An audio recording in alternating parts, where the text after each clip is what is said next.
In this compilation episode of the Making Math Moments That Matter podcast, we are honoring Black History Month, where we are going to highlight conversations from 6 educators from the Black community who have had a significant impact on our own pedagogical practice as we continue in our very long journey to craft a more culturally responsive, inclusive, and anti-racist mathematical community for all students to thrive in. Stick around, and you're going to hear Beatrice Moore Luchin speak about creating a culturally relevant and culturally responsive approach to teaching mathematics. Marilyn Strutchens is here to teach us about her approach to teaching tasks with multiple entry points. You're going to hear about the importance of learning goals from Dr. Ayanna Perry, why kindergarten math matters from Isis Spann, and Dr. Nikki Newton shares her insights and practical lessons on why counting is more than just 1, 2, 3. Pamela Seda is here, shares key insights from her book, Choosing to See, and Tashana Howse shares how to provide equitable support to students. My goodness, what a lineup. Lots of awesome key takeaways. And friends, if you hit the resources section of today's episode podcast page, you'll be able to go watch the full sessions of these summit sessions. So tons to learn here. Let's do our awesome compilation episode. Here we go. Welcome to the Making Math Moments That Matter podcast. I'm Kyle Pierce. And I'm John Orr. We are from MakeMathMoments.com, and together with you, the community of math moment makers worldwide who want to build and deliver problem-based math lessons that spark curiosity, fuel sense-making, and ignite your teacher moves. Welcome, my friends, to another episode of the podcast where we get to celebrate some amazing voices from the Black educator community. And my friends, tons of learning here. These little snippets, you're going to get little key nuggets, key takeaways that you're going to really think on. And if I was you, I would definitely dig into some of these whole virtual sessions that we have from our past summit back in November 2022. Yeah, so the clips that we're pulling are from past conversations that Kyle and I have had either with the speaker, or they're from our past, our just recent virtual summit, which happened back in November of 2022.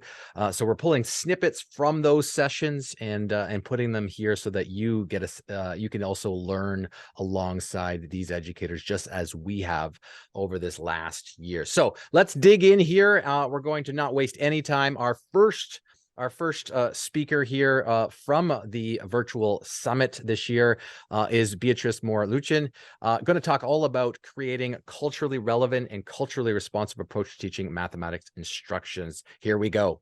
Where am I? I'm your student. Where was I in your curriculum? Was it just a focus on mathematics?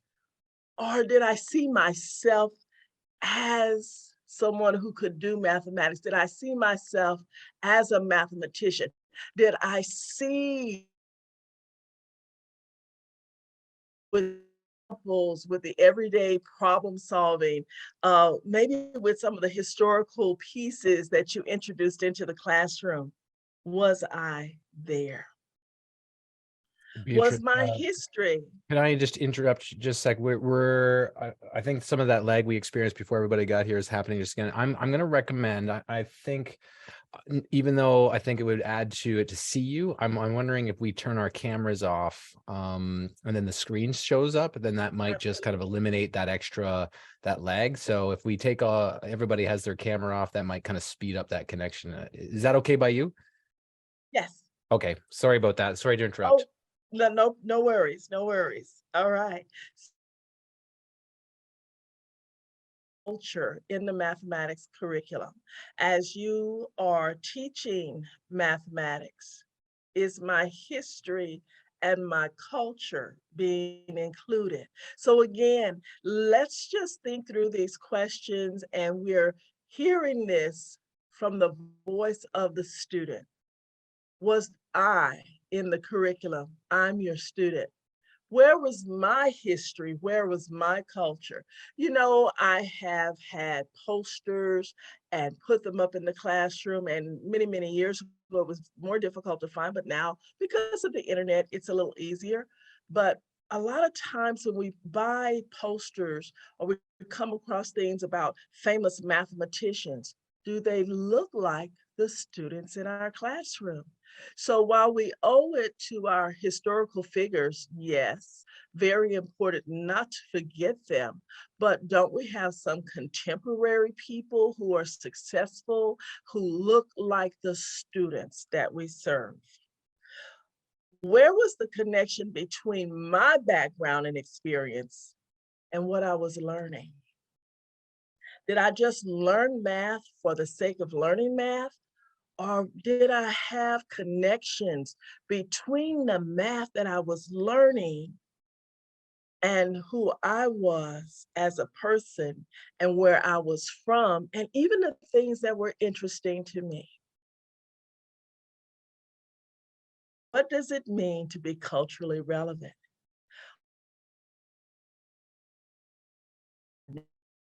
To celebrate and to leverage our knowledge, to leverage our cultures, to leverage our interests, to leverage. My gosh, that last piece right there, those last two words, inherent brilliance. Our children are brilliant. And we have to start to speak life into that brilliance, because that's what it means to be culturally relevant. They come to us not empty, but full. They the algorithms, not knowing the vocabulary, not knowing some of the formal things that we have decided that says that you are good at math or you are not so good at math. Yeah, was there room for these things? What space did I have as a student to learn and to talk about equity and inequity, both inside my community and in the world? You see, when we teach mathematics, mathematics should be a tool that I'm teaching my students to use to navigate through this world and also to make the world better for me, for my family, for my future, because it is. They get it. And so I owe that to my students. So what does it mean to be culturally relevant? It means that the voices of the children are present. And not only are the voices of the children present, but I'm listening to them, I'm forming relationships with them, and I am making sure that these questions that I have here, if not all of them are answered, many of them will be answered. All right, next up, we have a snippet from Marilyn Strutchens, who's going to be taking us through problems and tasks where there are a variety of entry points for all students. Here we go, digging in with Marilyn right now. So I believe that one way of doing this is multiple entry-level tasks. They allow for multiple entry levels where everyone can make and start, where students may approach the problem in multiple ways. And I also think of multiple entry-level tasks as a cheap way of differentiating instruction, because students can enter the task where they are, and then they get a chance to see how other students have thought about the task. And then they begin to learn from each other.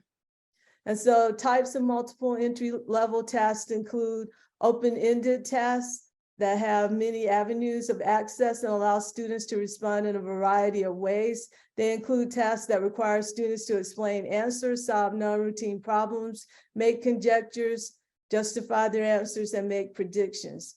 And then open middle tasks require one correct answer. However, students may provide different paths to that answer.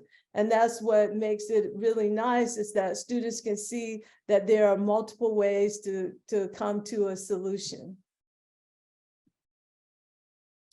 And then we want to make sure that we're using worthwhile tasks.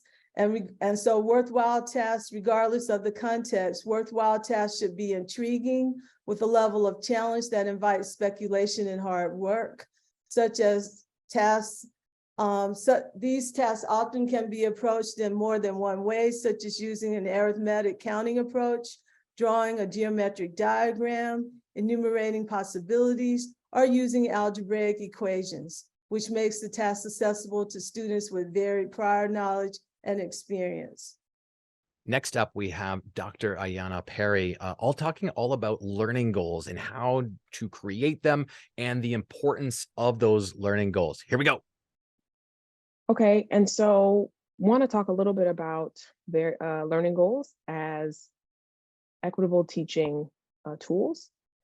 Again, from our text, equitable teaching for us is the pedagogy and practices we use to ensure every student has access to high quality, on grade level curriculum and instruction in a learning community that values their contributions.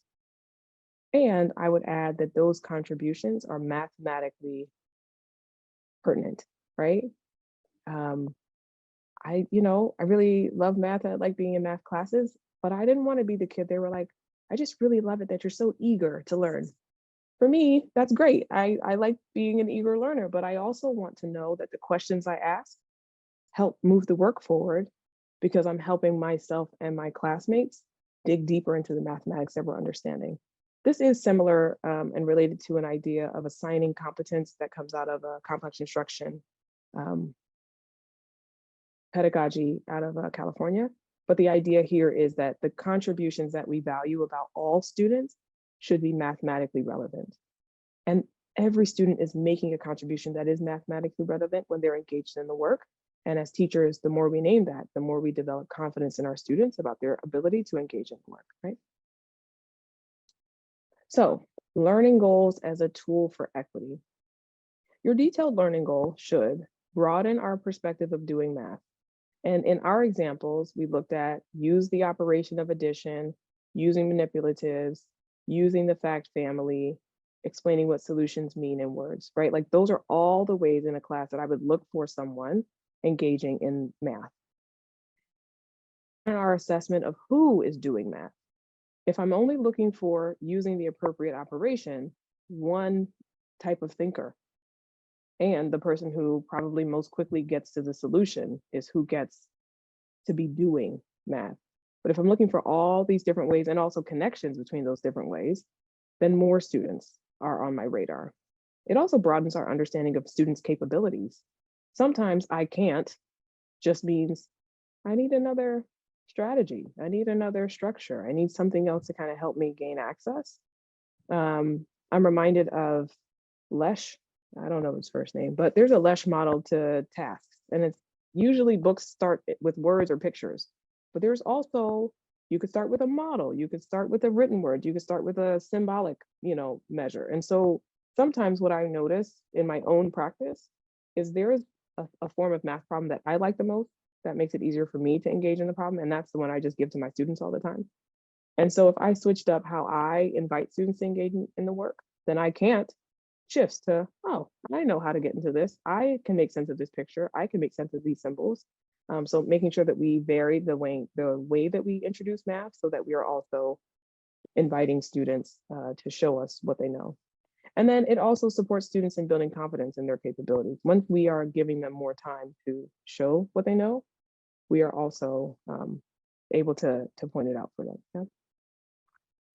So what are learning goals not? They should not be vague statements of what students will know by the end of a lesson. And we actually don't share this form of the learning goal with our students. They aren't narrow statements of what doing math is that only shows one way of competence. And they are not for some students and not others. This is a really hard one. I can dream about all the things I want to do in a lesson, but if in my dreaming, I'm not considering all of my students, and I'm not thinking about ways that everybody can get into the lesson, and I've got to think a little bit harder about what it means to do math in my class for all of the students that I am invited to teach and care for, right? And so really want to be thinking about when we're doing our learning goals, how we're including everyone.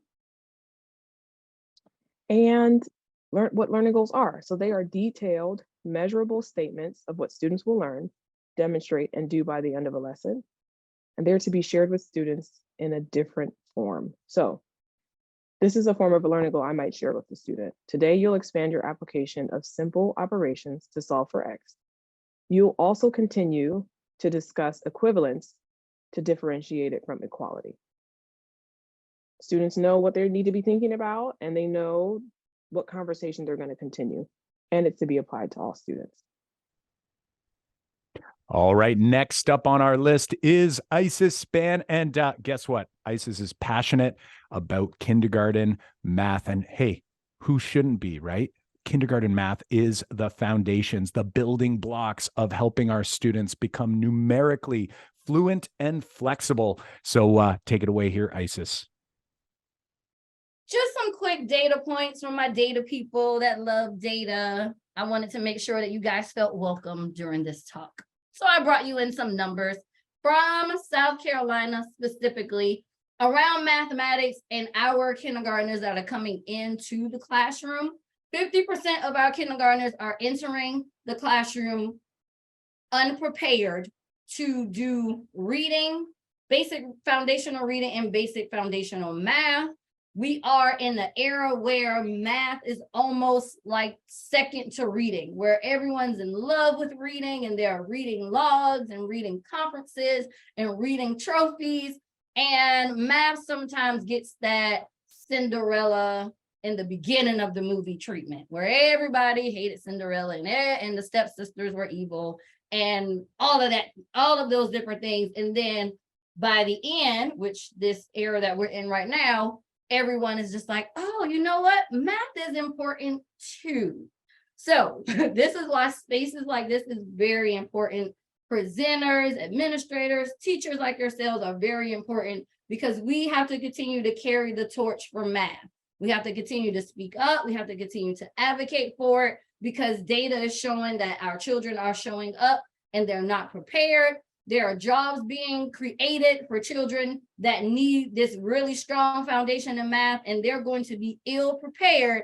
And as early childhood educators, it's really on us to build that foundation early, build that love of math early so that they can continue to build on that as they go through the remaining grades that they will go through.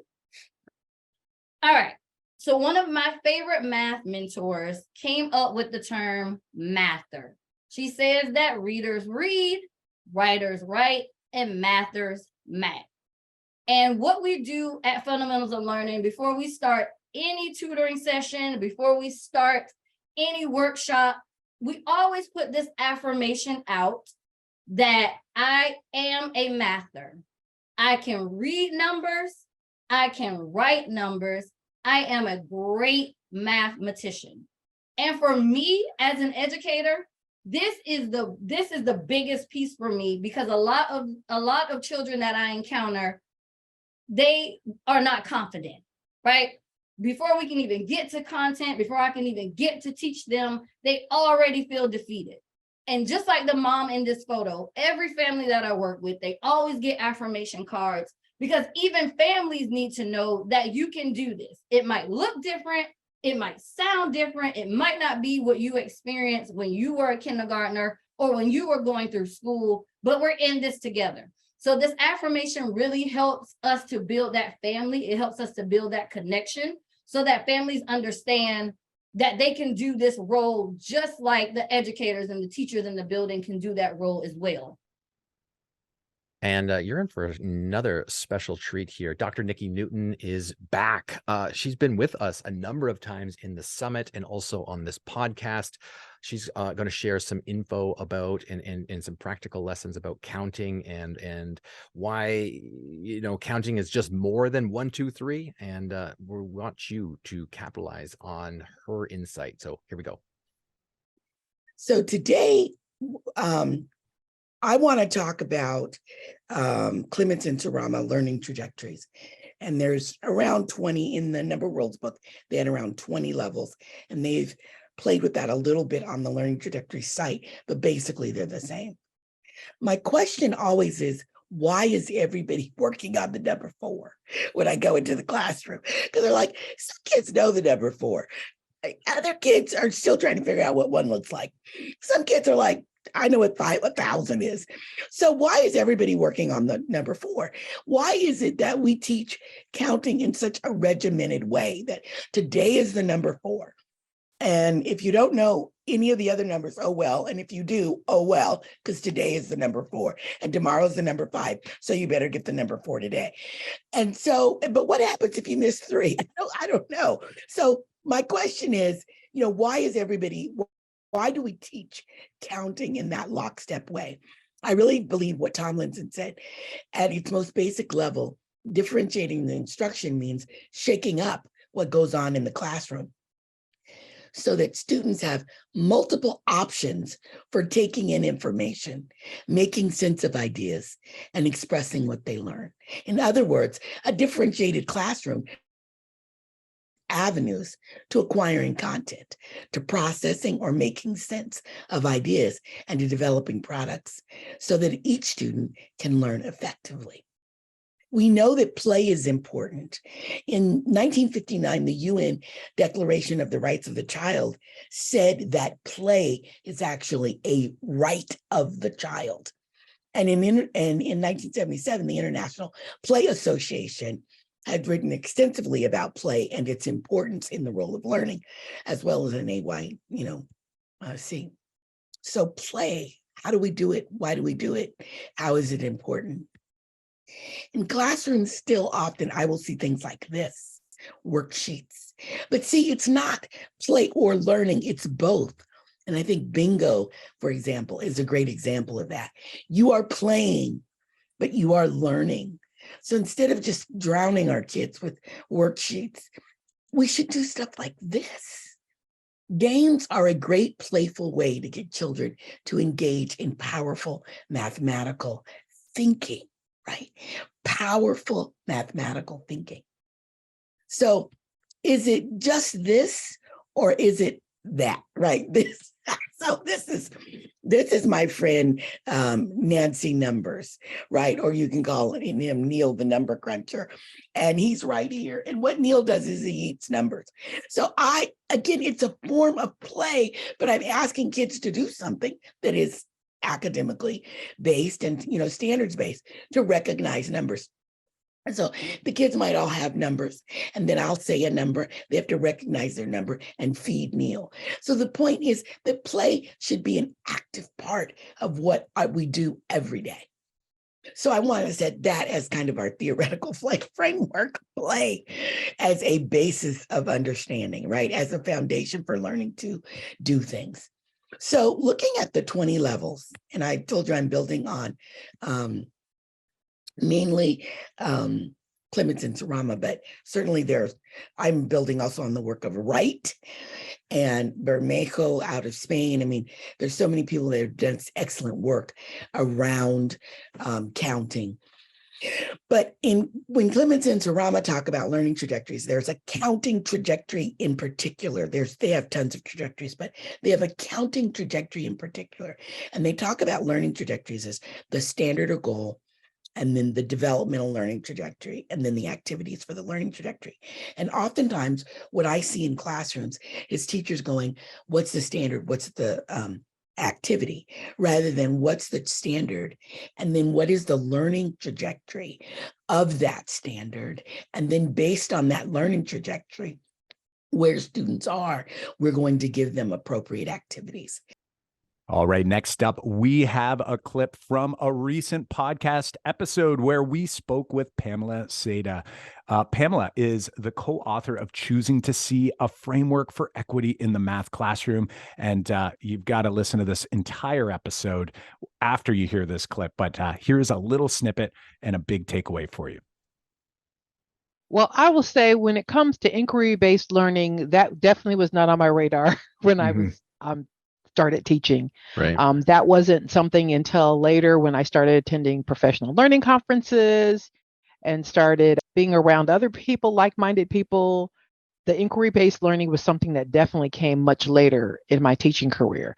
But the one thing that I can say from day one in the classroom was that it had to make sense. Like the stories and things that I used to create on my own to make sense of the mathematics, I pass those on to my students. That's how I taught. I never taught in a way where it's like, just do the steps and just memorize them. I never taught that way because that never really worked for me. If it didn't make sense, because I loved math, I had to make it make sense to me. So I would grapple with it or create something. And so those are things that I passed on to my students. Even for me, because I had the pleasure of not only being an instructional coach after I finished my PhD program, but I also even went back to the classroom and had 4 years as a classroom teacher having the opportunity to implement these principles. Like, for example, I used to use a lot of Kagan cooperative learning strategies. But with the equity framework, it started making me think about, well, how do I implement this strategy so I can lift up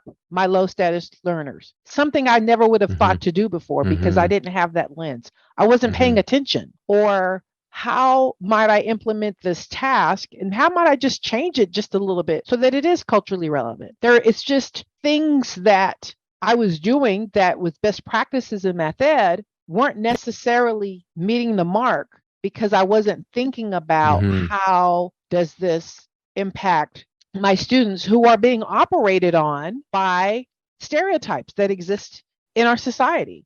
Having students be able to view themselves. So one of the things I've realized that my goal as a teacher is to uncover the brilliance in every kid. There's some brilliance there. There's something that they contribute. There's some knowledge, and that's my job, is to figure out how to contribute, how to help them contribute to the conversation, and including my own knowledge. So every time that I taught a class, I always learned more about whatever it was that we were learning about. I love it. I love it. I just think that helping students develop competence and confidence is the I guess result, the end product of helping kids understand that I have something to contribute to the knowledge of the group and that we're learning as a community, not just as an individual. I don't know about your students, but my students would think I'm just supposed to look at the problem and it's supposed to automatically make sense to me, not understanding that oftentimes there's something you need to do. You might need to draw a picture. You might need to try some things. You might need to, usually there is some process that you have to go through, some effort to even make sense of the problem. And I think that's important to communicate to kids, because if you don't, some kids will mistakenly think, well, I looked at this problem, it doesn't make sense to me, so I must be dumb. I must not be a math person. I'm not getting ready to gradual release of responsibility, but let's give them an opportunity to do some sense making first. I love it. So then let them grapple with it on their own.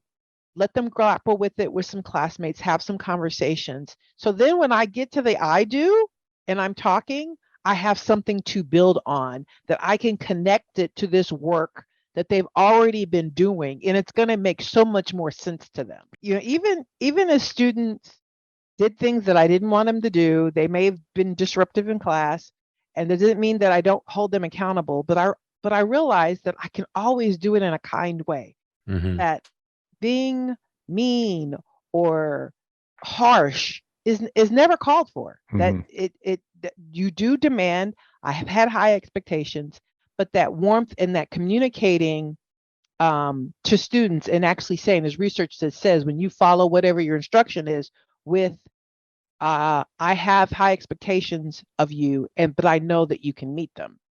When you communicate that to students, it really is a motivator, and research says that works especially for students who have been marginalized. So that's one thing that comes to mind, being that warm demander. And our last speaker is Tashana Howse, and you're going to hear a clip from a recent episode from the podcast that we spoke with Tashana, and you're going to learn all about how to make equitable support for our students in the math classroom.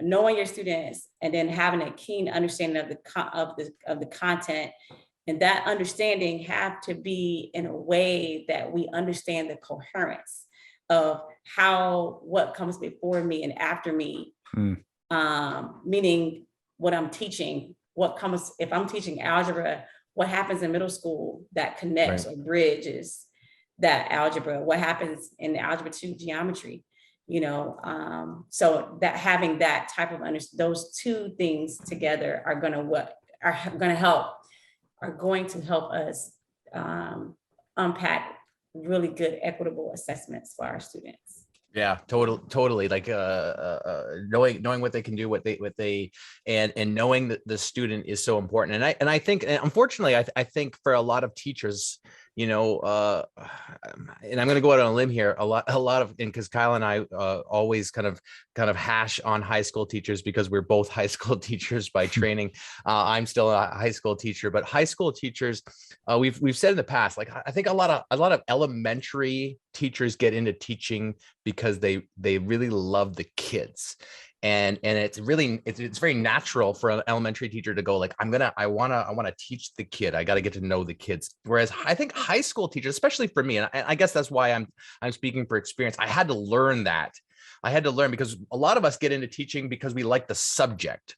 We like mathematics. We had an affiliation with it. We were like fell in love with mathematics, and then we're like, I want to pass that on to kids. So when I first started teaching, it was that love of mathematics. I tried to share that love by being really excited about mathematics. But I think was solely focused on the mathematics and the lessons and not the actual students. And I think still a lot of teachers are still in that place.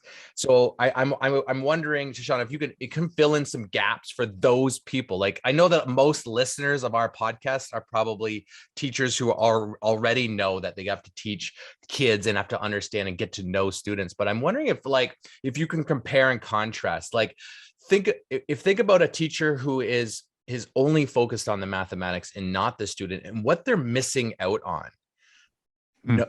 For assessment, for helping that student along versus a teacher who is solely focused on helping that student and getting to know that student. I wonder if you could like paint us a picture of like what this teacher is missing out on, like my old self. What was I missing out on versus having a teacher who what you're saying should be doing for these equitable teaching practices. Awesome. So Kyle, this is great. I'm gonna not Kyle, John, that was great. I'm gonna answer that question.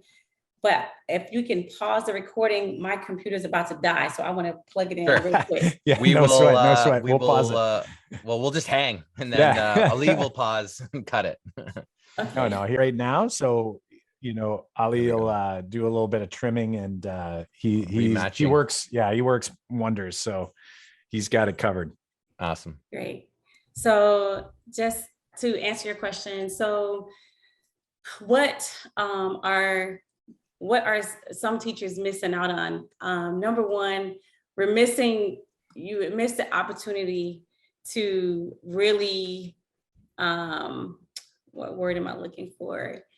It's like you miss the opportunity to really connect with the learner, connect the content with the learner, because when we think about it, and John, you said it well, is that we were math teachers because we are math teachers because we're just really good at the numbers. We love the math. We just understand all that stuff, right? And we get excited about it. But there are so many kids that are not just naturally excited like we are, like there are kids that they're going to look at you and just be like, okay, what's the point? Yeah. Why am I learning this? And so if we're not connecting them to it, then we're missing that moment. We're missing that opportunity to be able to connect the math to the learner. Well, John, as always, we are always learning in the Making Math Moments That Matter community. But wow, it's great to re-listen to some of these key points. And it's interesting because although we're there running those summit sessions live and interviewing people on the podcast, as you heard with our last few speakers, there's always something new to take or glean from these amazing, amazing speakers. So something that's great for you, friends, in the show notes page from today, episode number 223. Is that correct? Oh, it says 221. I think that's this episode is 221. Let me just double check. Okay. 221. Correct. We are in 221. So let me re-say that. Yeah, I didn't change this yet. Here we go. Sorry. Yep. You're up. So friends, something that's really fantastic is that if you head to our show notes page over on episode 221 over on makemathmoments.com/episode 221, not only do we have the links directly to the podcast episodes that we just had clips from, but all the other speakers were in our 2022 virtual summit, and all of those are hosted inside the Academy. Now, while you can grab 30 days in the Academy 100% free, we've actually opened those particular sessions so they are easily accessible by anyone without even having that Academy membership. So go gobble them up over at makemathmoments.com/episode 221 so you can dig deeper with these key messages from these fantastic speakers. Thanks for sharing that, Kyle. And hey, as always, folks, what have you pulled from these episodes? What's resonating with you currently? How are you going to hold yourself accountable? Are you going to share this with a colleague, someone at the lunch table? Have a discussion about some of the big takeaways here for you. You can always do that also over in our free private Facebook group, Math Mo Makers K-12. Hit us up on any social media, ask questions, and reach out to us at Make Math Moments over there. Love it. Well, my friends, until next time, I'm Kyle Pierce. And I'm John Orr. High fives for us. And a high five for you.